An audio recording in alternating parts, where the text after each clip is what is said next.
never mind the push for the send-off. Tonight, the judicial system goes to work on the 360 agenda. Port Adelaide partially fights the Tom Jonas case and pays a heavy price. A 6-week suspension. That is a big number. North Melbourne prime mover Daniel Wells joins us live to tell us if he'll wear the Kangaroos Indigenous jumper on Friday nights. And our players have traded fortunes. Jack and the Tigers have strung together 2 wins, while Jordan and the Hawks are being dissected in the face of defeats. I'm Gerard Waitley, here's Mark Robinson. This Tuesday night, it's footy from all angles. Hello, Robbo. Hello, Gerard. Tonight we're going to meet the daughter of Sir Douglas Nicholls, who the Indigenous round has been named after, Auntie Pam. Auntie Pam. Have you got an Auntie Pam? I don't have an Auntie Pam. I have an Auntie Pam. Oh, it rolls off the tongue when you got your own Auntie Pam. She's brought a special footy that we're going to replace with as the show goes on. It's not a bad footy. Not bad. We're giving away footy cards. Are we really? We are. I haven't opened these are the Herald Sun additions to the Team 2016. I saw these. What's this? Go closer. I did it last night. These are like what's it? Hang on. Yes. Ooh, see? He goes all muscle out. The superhero cards. These are the superhero cards. Yep. These are the best.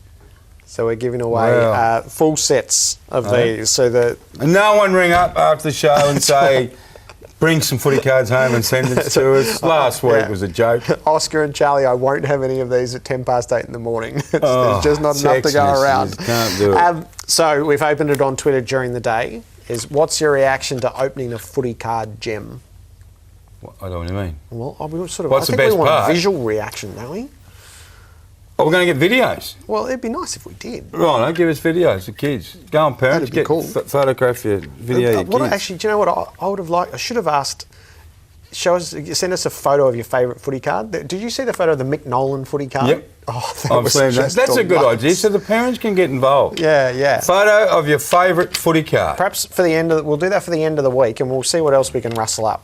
I might go through my own. Excellent. Ray Huppets from the Footscray Football Club. When you get a chance to go through them, pick out a few favourites and bring them in. Righto, I will. A Tuesday matinee.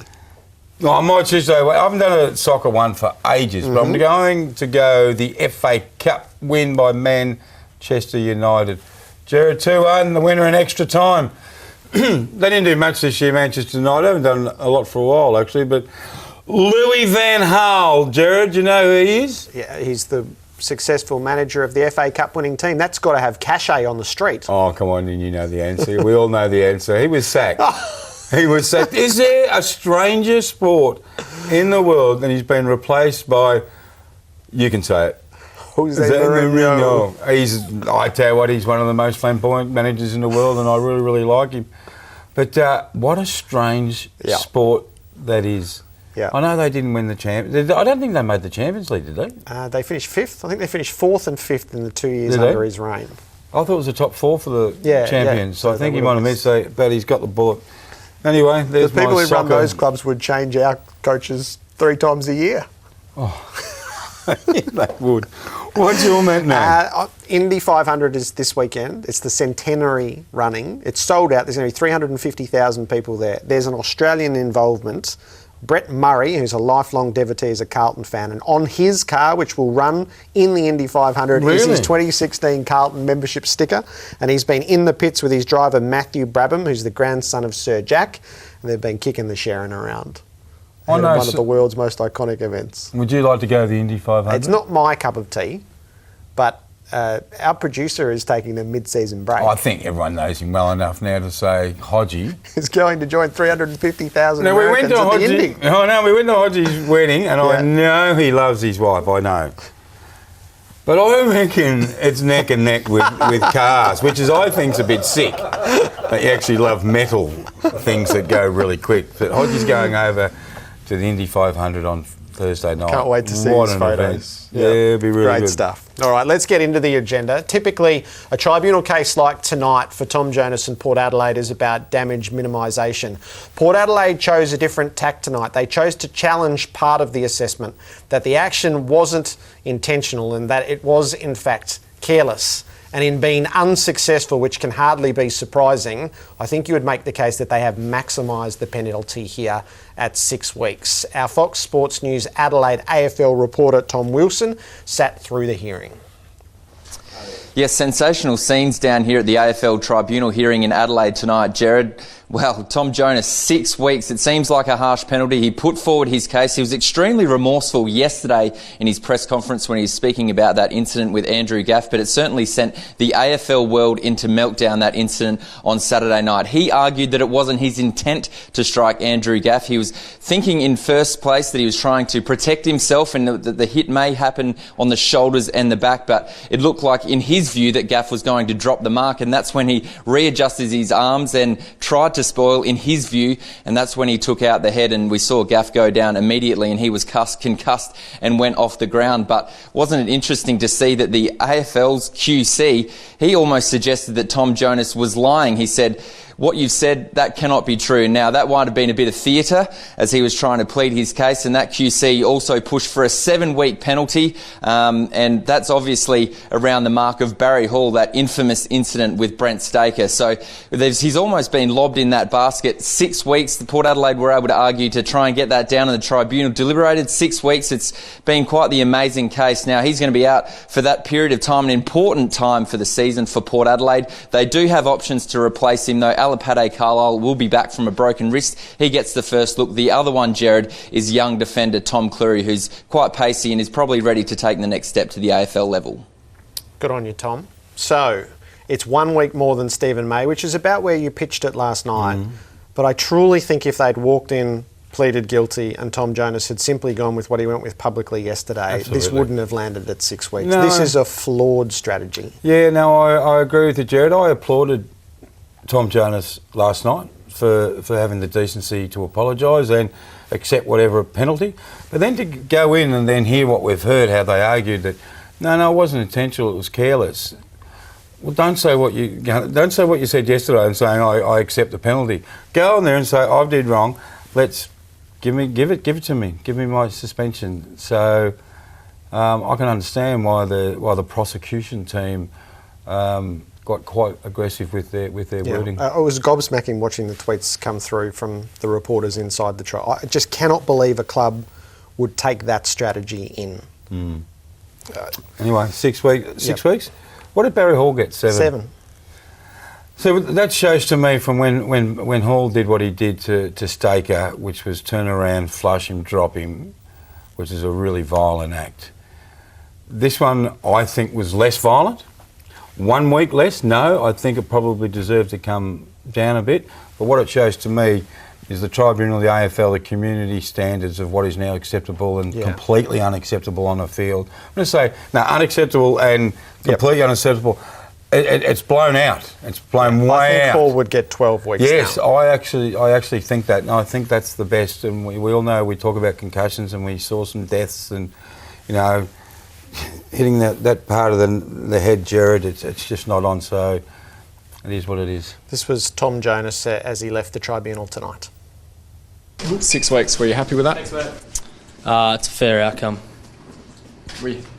Your argument that it was a clumsy attempt and all those sorts of things, I feel as though that 6 weeks probably not a fair outcome, especially in your arguments. Oh, look, we went in there and we put our point forward. We thought that I was carelessly guilty, but I was proven that I wasn't, and that it was intentional. And we had a fair hearing, and I got my punishment and come back from Tom, that. you've talked about how you play on the edge. Does the 6 weeks become a time where you might rethink how you play it, or do you think it's not an issue for you? I'll have to rethink the way I approach contests at times, but for the most part, that's where my value lies for the team. So I'll keep playing that, and I'll use the break as a good chance to get my fitness topped up and be ready to attack the end part of the season and make it up to my teammates. Will the club look at appealing the length of this suspension? No, we won't. We look at other incidents, like the Barry Hall one's probably the most famous one. That was 7 weeks. When you compare it like that, do you think that they're in the same ballpark? It's hard to compare incidents that happened so long ago. I caused an injury to Andrew, and let's not forget that. And it's good that he's okay. And the jury found found that what I did was a 6-week penalty, and I accept that and move on. Well done, Tom Jonas. Yeah, that's very mature. Yeah, first time I'd heard that. I just had to go from what he said yesterday to come out there and say it's a fair outcome. It was a fair hearing. I will cop my punishment. No appeal. And he goes, I hurt someone. I injured another person. That was a really, as you said, mature answer. All right, everything else has been tossed into the furnace. Did you read the memo? Absolutely, I did. But did you read the memo? Yes. Yes. Everyone, there's too many mail. I read it. It was in my email box. Yeah.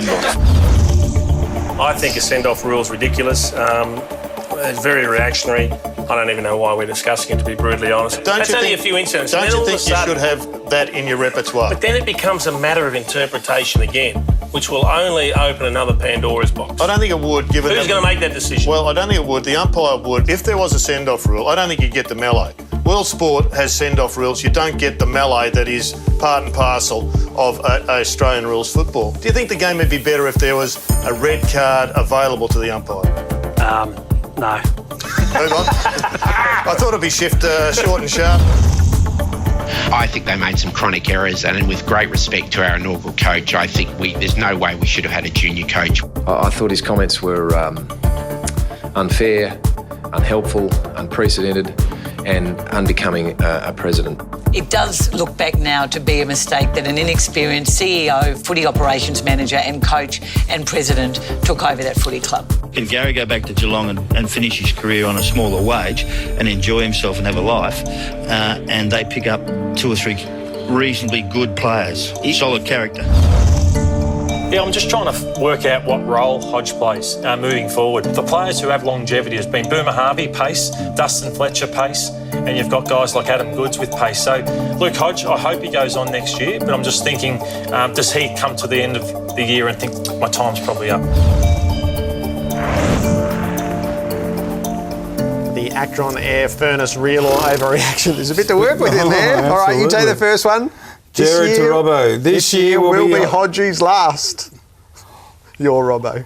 I thought you said I'd take the first one. Yeah, you field the first one. Right, so this year will be Hodgie's last. I would say that's an overreaction. I'd say there's a big overreaction. I find it staggering that Hodgie's become a worse player since he got injured. Hodgie had a sensational year last year. He's had the knee. He played through it. He's been out for a while. They're going to gear him up for the run home. I'm not wiping him out. I'm not saying he can't play on. What if Hodgie comes back and plays 12 outrageous games of football? The Hawks go on and win the flag. It'll be Hodgie. Which under his stewardship is usually what happens. He's a future legend of the game, Luke Hodge. I'm going to argue that for however long we're on TV. Okay.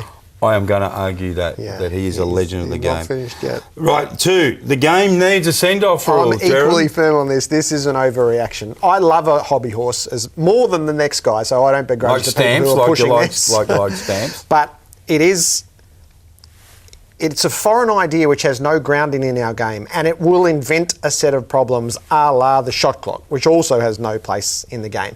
We actually aren't in an era that is violent. And we occasionally get an incident which tonight the judicial system shows it's very good at dealing with. Yes, and the penalties are particularly harsh.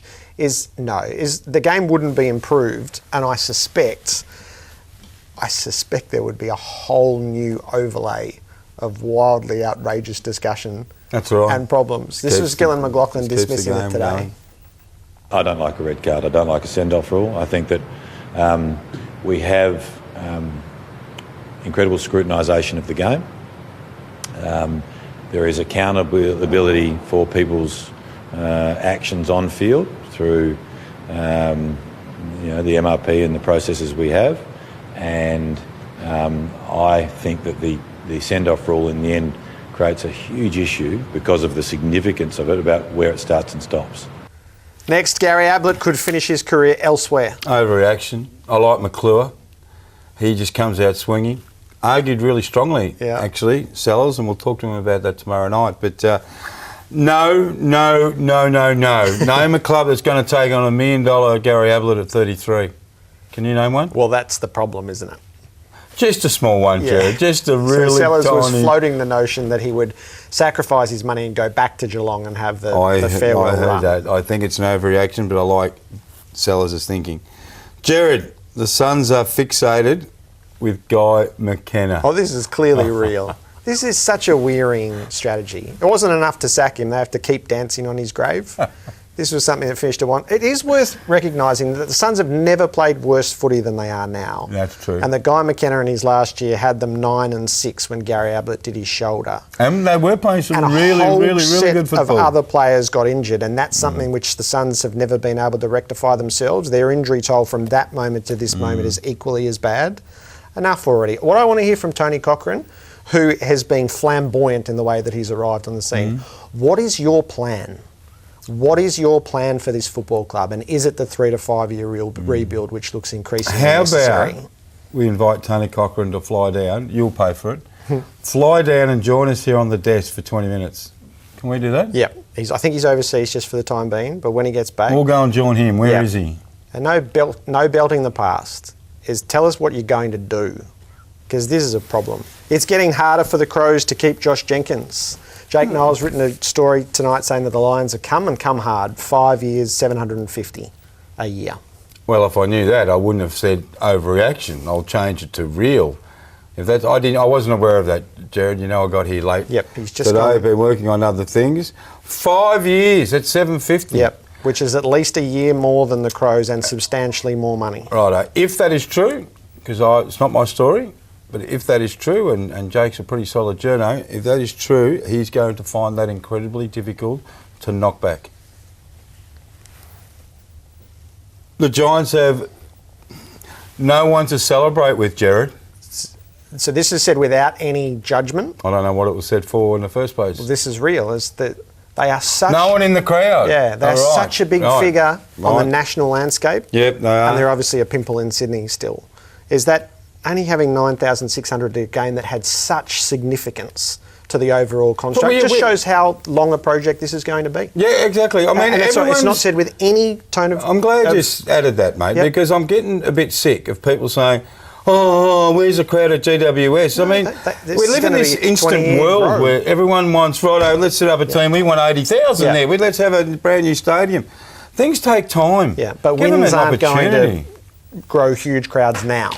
It's a much bigger project than that. Absolutely. All right, North Melbourne, their ladder leaders, 2 games clear. Daniel Wells, I wonder if he's going to play on Friday night as they're about to unveil the Indigenous jumper for this weekend, which has had such a recent history at North Melbourne, and it's felt not only by Daniel but Lindsay Thomas the first time it was sent out into battle.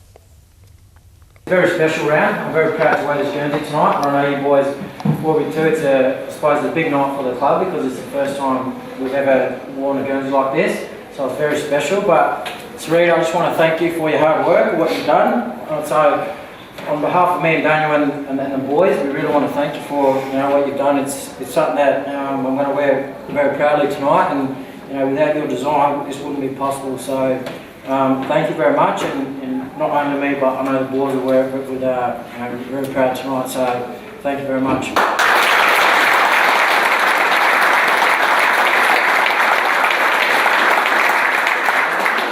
Look, guys, I'm really proud to be a part of the process. I'm overwhelmed. I'm so excited to see you guys run out, and you know what it means to the boys, and I'm sure you guys will pull together, and that's what the story's about. So good luck, and yeah. So Sarrita King there, and here with us on 360. Welcome. Thank you. And you're sporting your design. Why not? Daniel Wells, good to see you, Daniel. Thanks, guys. Cheers. Tell us about, this is the third time you've designed North Melbourne's Indigenous jumper. Yeah, the third time round, and my sister jumped on board this time as well. So it's a new painting, a new inspiration for the Guernsey. It's called Bloodline, painted half by myself, top half, bottom half by my sister. It's a really, it's a story that both of us love.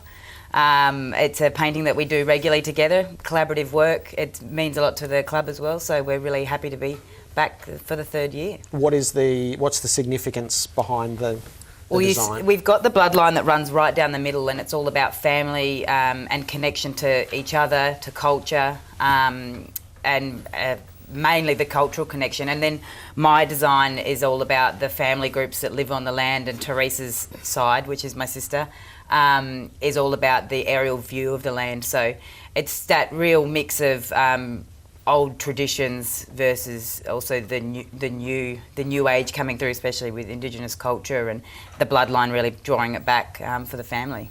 Daniel, do you enjoy seeing the design each year? We saw last year's then, and this one's in front of me. Yeah, I do. I think Sarrita once again has done a great job. We're just rapt to have someone of her calibre to come on, young artist, and just deliver year in, year out. And we're always very privileged and proud to be wearing what she designed.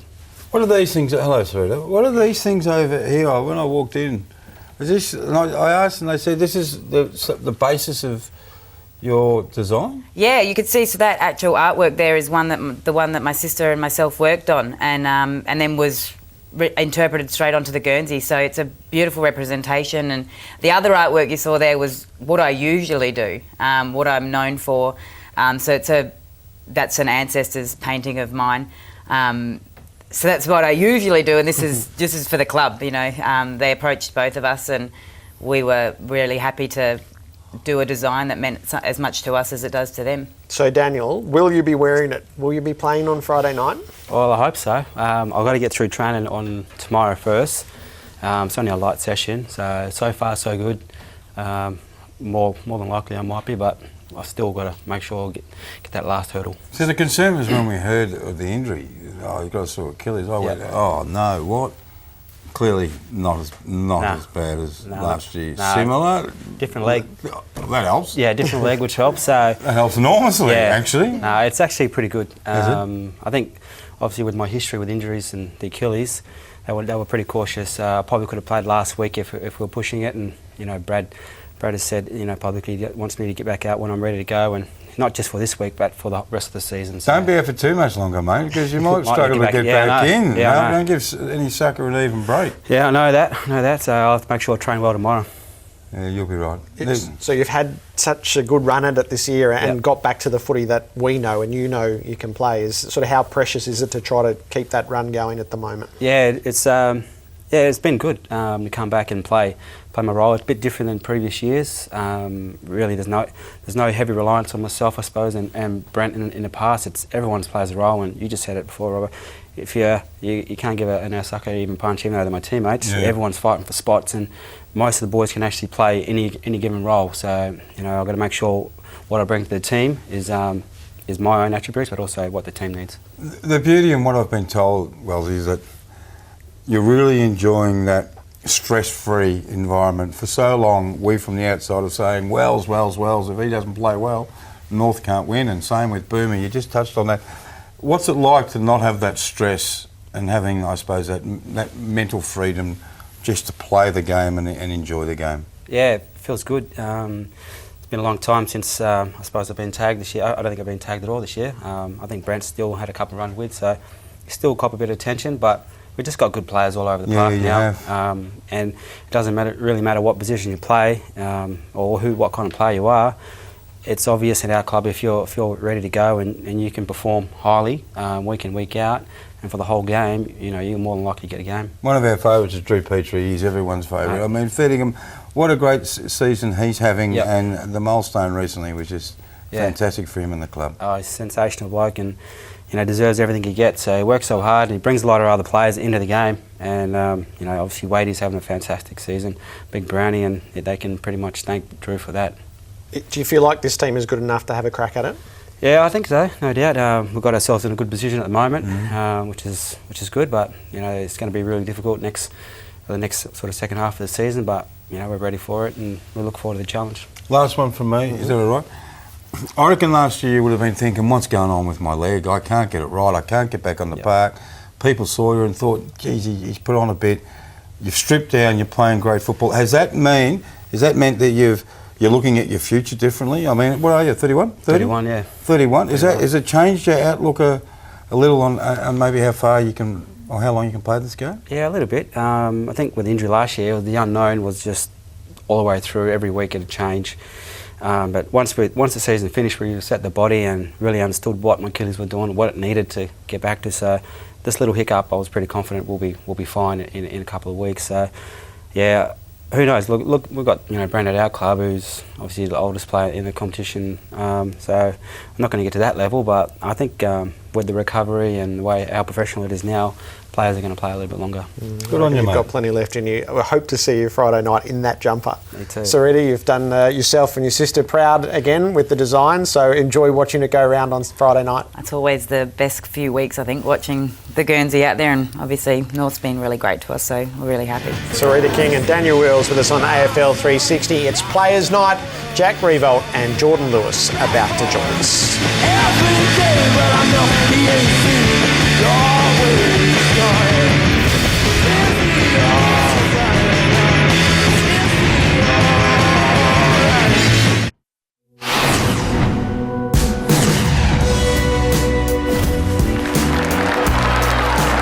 Two-minute mark of the second quarter. This is applause for Jared Ruffhead. Really nice scenes here at the MCG. The crowd almost all on their feet. Swans fans as well. Football Footy Club said we don't want anything outrageous in support, but I think the Hawthorn fans have spoken. All the good wishes of the football world ringing out for Jared Ruffhead, who is in the Hawthorn coaching box tonight, being embraced by the football community. That's an acknowledgement and respect for a favourite Hawthorn player, so a lovely little moment. And that was how the fans gently wanted to express their support for Jared Ruffhead. Jordan Lewis put us so close to this a week ago. Jordan, welcome back. Thank you. And Jack Revolt, hello. Hey, Jared. Hello, Jack. Sorry, Mark. How are you? That's okay. Thank you. Were you aware of it as it built on the night? Oh, absolutely. I mean, I think the whole crowd really made a big noise, and unfortunately for us as a team, I think once that minute applause ended, we didn't do anything for 15 minutes. I think the players might have been taken aback by it, but certainly it was a great gesture. Ruffy probably didn't want it in a sense that he might have felt embarrassed or he didn't think it was needed, but I think being there and being a part of it, it was just such a great thing for both sides of the fence to do. Is it fair for people from outside to say the team was affected by the events of the week? Were you affected? You didn't have your greatest of games. You started off pretty well, Jordan, but I was feeling for you when you were chasing Gary Rowan into the goal square. I must admit that. I spoke to Bud about that. It was a nice kick. Did you think it played any role on the team and with yourself? There's no doubt. It was a huge week, and we probably haven't had something like that as close to us happen that's as big. But you consciously try and tell yourself that when the game comes around, be ready to perform. But you just can't help that all your thoughts during the week are probably taken up by what's going on. And when you do get to the ground, you probably are a little bit mentally fatigued. So when there is parts of the game where you're not involved in the contest or around the ball, your mind does wander. Usually it wanders to what you should be doing, but I think I can honestly say my mind was wandering about things that were happening during the week. Can that be taken as disrespectful to Sydney in any way, or was that just how it was with you and your team? Yeah, I don't think so. I think certainly speaking to some of the Sydney boys after the game, they had thoughts as well. Yeah. I mean, speaking to Bud and guys who are close with Ruffy and who have spent time with him, had thoughts like that. But I mean, they're not in arm's reach of Ruffy, so they can. All week they've been away from it, but whereas we've sort of dealt with it all week, and we tried to as much as we can put it in the background, but at the end of the day, I think it took up a bit of our thoughts. You saw Jared on the way here today? Yeah, he's good. So he had the biopsy yesterday, and he was a little bit sore, but very positive, and I think that's where we need to go from here. I think he's done what he needs to do, and us as a footy club and people around him really need to be positive and help him through what's going to be a tough couple of months. Is he going to try to go to Brisbane for your 250th? Yeah, he said he's going to go to Brisbane, and he wants to room with me. So that'll be interesting. When the time run out with you and hold his hand. Yeah, I'll have Freddie under one arm and Ruffy under the next. 250 for him. Yeah, the old boy. He's it's obviously a fantastic achievement and a great warrior for the Hawthorn Football Club. And I've been involved in 250 games, Richo and Chris Newman's, and both great occasions. And I think the Hawthorn boys will obviously dig a little bit deeper for the great man here. Oh, he's had some moments. That is the moment of your career. I know you've done so well, Jordan, but that collision. Congratulations, mate, for everyone here at 360. It's been a terrific career, and according to everyone, it's not going to really have a lot more success after this week. Everyone's riding Hawthorn off. Suddenly, Luke Hodge, as I said in the first segment, Luke Hodge is suddenly a worse player now for not playing. It's crazy. Yeah. Now he's not playing at all. Now there's talk that he might pull the pen before the season ends. I don't know how it gets to that far. No, neither do I. It's funny, when you're involved in football clubs, it's usually the players that are out, either injured or suspension, that are the players that we need back. Yep. And they become better players the longer that they're out.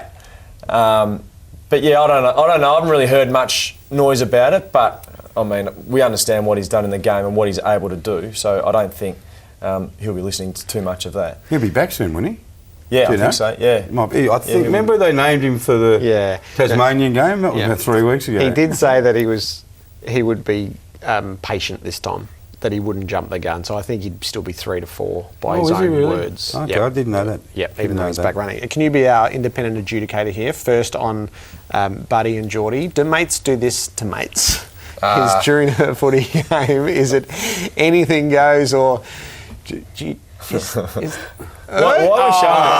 Come on. Do mates do that to mates? Oh, I reckon the big bud might have had a look out of the corner of the eye and seen who it was and thought, I'll try and take this one on. But no, look, I think they're all just little parts of the game that you enjoy. And with player movement, you see good friends coming up against each other, and they're minor battles. I can imagine Bud might have sent you a text message after the game just reminding you about that one, mate. I wanted to tackle him so hard.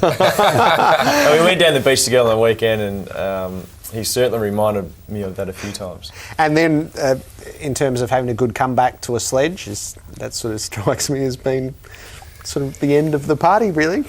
Yeah, well, what do you say back to that, eh? Yeah. You're pretty happy with that one, yeah? No, there was 4 minutes left in the game. That is an absolute lie. Rodney might have said that we're 13 points up, we're going all right. I said, mate, there's still 4 minutes left. We might be a chance. So you're a good sportsman, aren't you? Absolutely. Well done. Why not? How wild was the weather in Perth? I'll tell you what, during the morning, it was sideways rain. The boys a few of the boys said they woke up during the night and it was torrential. But I probably think over the day we copped the best conditions. As you can see from the goalpost there, that might be a little bit unbelievable. But the funny thing was, we came out first for the warm-up pre-game and we're out there probably 3 minutes longer than Freo were, and we got absolutely bucketed on. And then as soon as the Dockers theme song started, the rain just cleared up. So we're out there in the soaking wet, warming up, and the Freo boys are inside still. But it was tricky conditions. But when you grow up playing footy in Norfolk, Boyer Oval, where it's going to snow, so it's not too bad. As a marking player, some people are daunted by the wet. Are you? Obviously, it makes marking a lot harder than usual, but you're more than just a mark, Jack. You just go into soccer mode, I think, and try and it then becomes literally a game of centimetres and time in possession and time in forward half. So you just try and get the ball forward and keep it there. So we played in pretty tough conditions before, but they were very interesting. I think the wind was probably affecting more than the rain. It's so disappointing though. You finally get out of the Melbourne weather. You think you're going to go over there and have a nice sunshine, dry game, and you go over to that. You came across an old friend, Nate Anderson, who's a young fella who's been in a health battle for most of his life, and it was with Jake King, I think, the first time around, and there he was with the Tigers again on Saturday night. Yeah, no, young Nate, he's been battling leukemia for a while now and overcome it. Unfortunately, though, he lost his leg. As you can see, he's got the prosthetic there, which has Trent Cotchin's face on it, which was kindly done for him for the guy that set up his leg. And he's been our little warrior over there for the last sort of 4 years now, and the club's sort of adopted him and look after his family, and he's come to Melbourne a couple of times. And I think Jake King set it up originally and flew his family over here out of his own pocket which sort of shows the bloke that Jake is. But they're parts of stories, and they become parts of the family. And Nate and his family are a part of the Richmond family now. And whenever we go to Perth, we catch up with his family. He comes to training, and I think he sort of ticked off one of the things that his bucket list was getting out there and running on with the side. So nice. a great side story to obviously the game. Need more of them. I mean, the clubs, and you guys, all clubs do so much more. I mean, if you two get thrown out of a bar on Saturday night, it'll be page 3 headlines in the Herald Sun. But this sort of stuff, I don't think gets the coverage it deserves, because the looks on their faces. Can you see it, or you're in game mode, or do you have time to see the faces on these kids as they run out? Yeah, it's awesome. We do a lot of this stuff, and that's the hardest thing when maybe you're not winning and you're not playing as well as you'd like to, and you're getting bashed in the media and bashed by everyone. Just ask these kids who have been involved in these situations. Like, we do a little bit of stuff with Starlight Foundation, and Jack Gunson has done some stuff with them as well. Like, these kids just love the day, and that's why footy clubs are so great, because we can bring kids in and give them an experience that they wouldn't get otherwise, and just make their day and make them happy for a day, and takes them away from the illness that they're actually going through. Yeah, and on the flip side of that, it's really rewarding as a player to be able to provide something like that for somebody who's in obviously a tougher time than you are, and I think especially for our younger guys that are taken, or not taken, they've drafted when they're 18 years of age. They miss a lot of life experiences through their early 20s, and these are the ones that they get to have, and they get to see people that are less fortunate than themselves, and I think they learn a lot about themselves through situations like Nate's and other ones that we have seen. So it's a trivial one to finish really, is the deliberate rushed behind, is the way that it's been reset now, and obviously there was one in Perth. Is this the right way to go forward for the rest of the year? Oh, I think so. Yeah, I think so. It's I think the deliberate out of bounds has brought so much excitement and crowd involvement that it seems trivial that we don't guard that 20-metre space where we score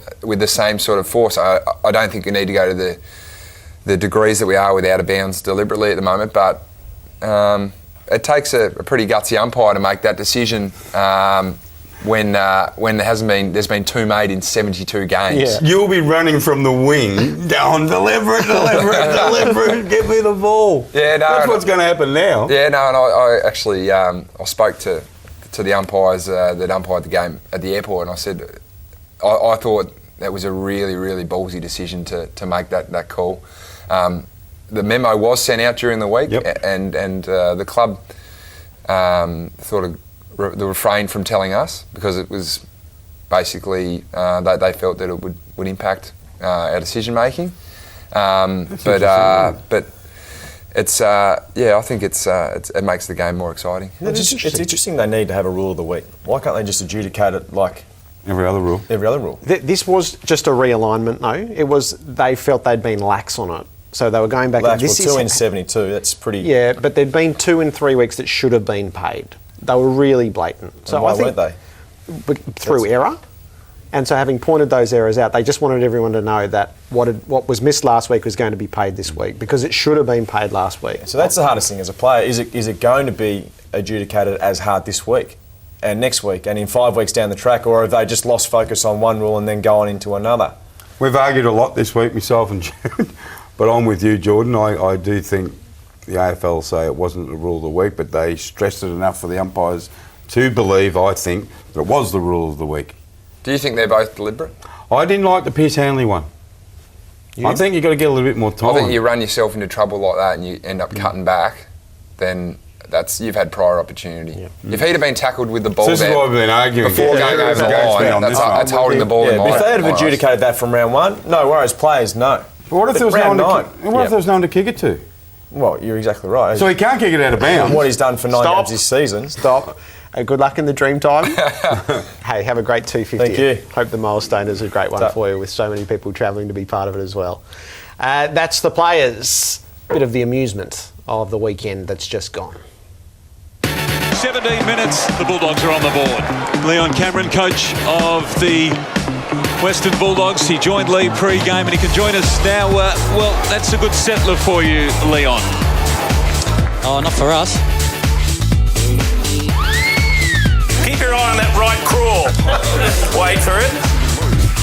What's going on with the crawl, Jay? That's the crawl. He's brought the crawl out. It's a real change from the John that I know. So kick it to the full forward, just get into the big man, number 35 in the square, and let him do his thing. Oh, no, you know, the rest of us just had to lead and get out of Duck's way.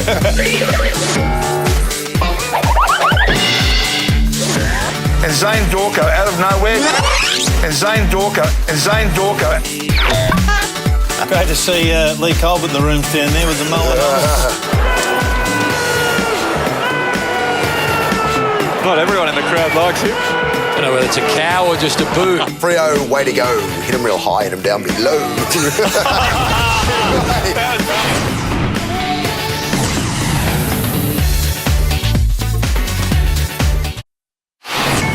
This is the sad part about this at Carlton. He asked to be rubbed down. No, we're not going to rub you down because you stink. I, as a young kid, hearing that story growing up, horrified.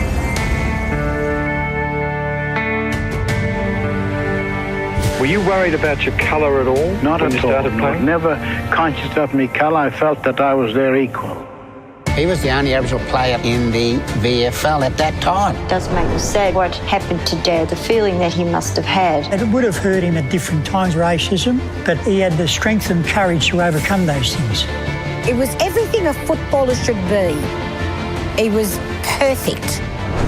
Running, boxing, football, champion and everything. Totally mind-blowing for me. He was knighted by the Queen. The only footballer knight. No one would ever dream of an Aboriginal person would become governor of a state. Passed Sir Douglas Nicholls round. Such an honour. It honours all our people as well as him and his family. I used to kick around this town in the Rolls Royce. How did you get around? One of the delights of this year's Indigenous round is learning the lesser-known story of Sir Doug Nicholls, a story that should be well recounted in Australian football and is being done so this week. His daughter, Auntie Pam, who's an elder of the Victorian Aboriginal community, welcome. Thank you. It's lovely to be here this evening. And Matthew Stokes, our favourite in Indigenous footballers, welcome to you. Thanks for having me. Thanks for coming in and holding Matthew's hand. He was a bit right. nervous. He was a bit nervous coming on TV tonight. So Always nervous with you too. Yeah.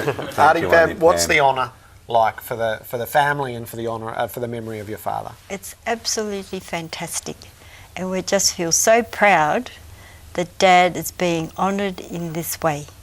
I say, the man from Cumragunja, the banks of the Dungala River, has now made it to the Indigenous round, now called the Sir Doug round. How wonderful is that?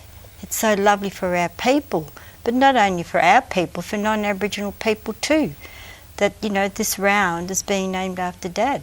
He achieved so much in his life, and that's been recounted in the short film and the stories of the week. How significant was his football involvement to him? Oh, his football was very important to him. He absolutely loved playing for Fitzroy. He loved wearing his jacket with the lion on it. I remember back in the old days when it was the Gorillas, I think, and Dad coming home one day saying that the name was going to be changed to the Lions. And we weren't, that involved in Fitzroy, in football at that time.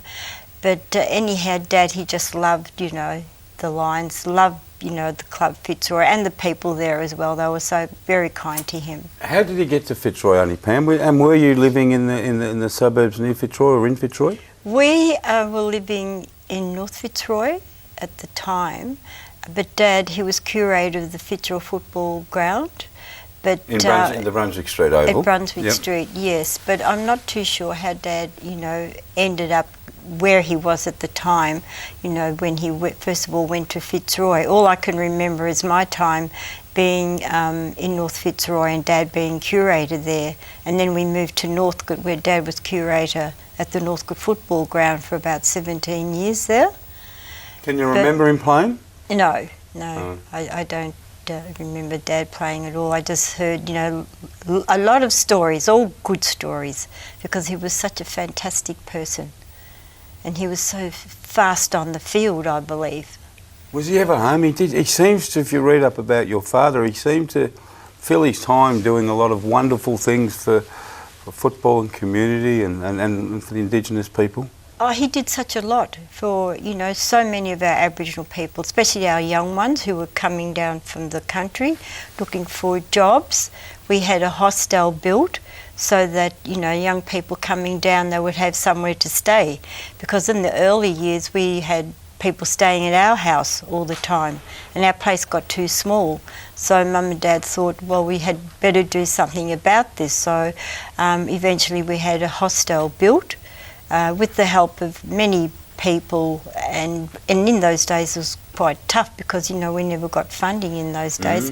But we had the hostel, and so young people would come down and stay in the hostel, and Dad also helped them to get work, but also he did other wonderful work as well for Aboriginal community. Matty, how significant is it to hear the stories of the forefathers, of those from a generation or generations ago? Yeah, I guess that's probably what this round's about. It's about the recognition of what the players before us have done, and it's a great honour to be able to be part of Essendon and the Dreamtime at the G, whether I play or not. It's just about showing our respect to the guys who, in a time where racism on the field was still pretty rife and pretty common, for those guys to stand up and make a stand and do their bit to make sure that when we go out there now, we can go out there with 100% knowing that you're not going to get discriminated against, and it's pretty easy for us to be able to go out there and play footy. How fit are you at the moment? I'm pretty fit, yeah. Fitter than Auntie Pam. Auntie Pam was up at 4 a.m. this morning. Yeah, I can't running say. 11 kilometres. How old are you, Auntie Pam? I'll be 73 on Wednesday. How's that? Yeah, that's unbelievable. 11 kilometres. How are you going? Yeah, no, I didn't do 11 Ks at 4 o'clock this morning, but look, I've done a fair bit of running over the last 2 weeks to get back. Haven't done too much sprint work, which obviously is pretty important in our game. So I'll tick a few boxes off at training in the next couple of days and hopefully get up. But if not, definitely the week after.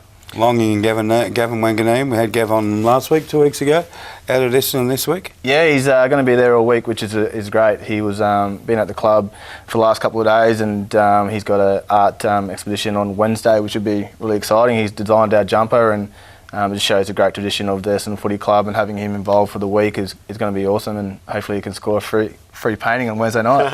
Auntie Pam, we've got a Aman Grook footy here. Isn't it lovely?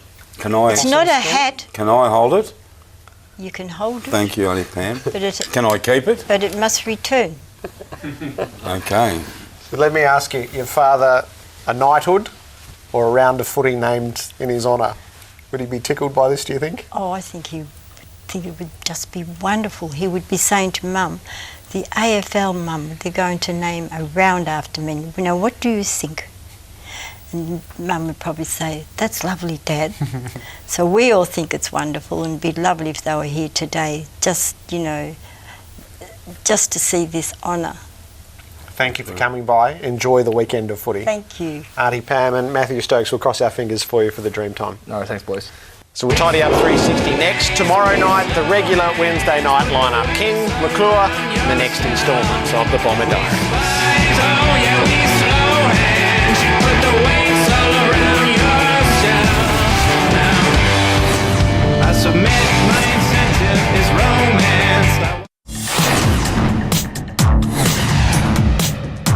The 2016 NAB AFL Rising Star Award. It's just really a great feeling, and it just shows the direction of the club. And it's not just me, but James Hums and Clayton Oliver as well, who got nominated as well. It's just a really good feel around the club, and it's just a great environment to be in. Through my two older brothers, they introduced me when I was a young age, and used to have a kick in the park and on our street. Yeah.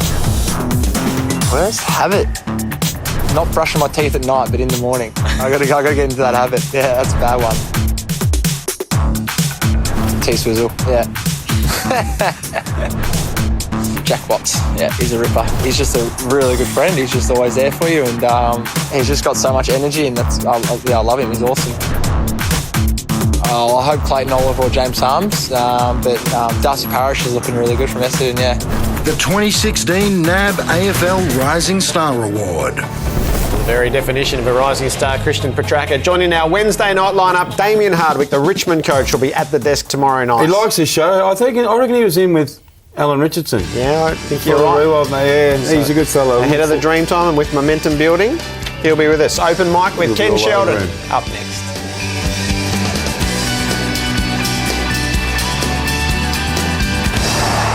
This has been a Fox Footy production, part of the Fox Sports Network.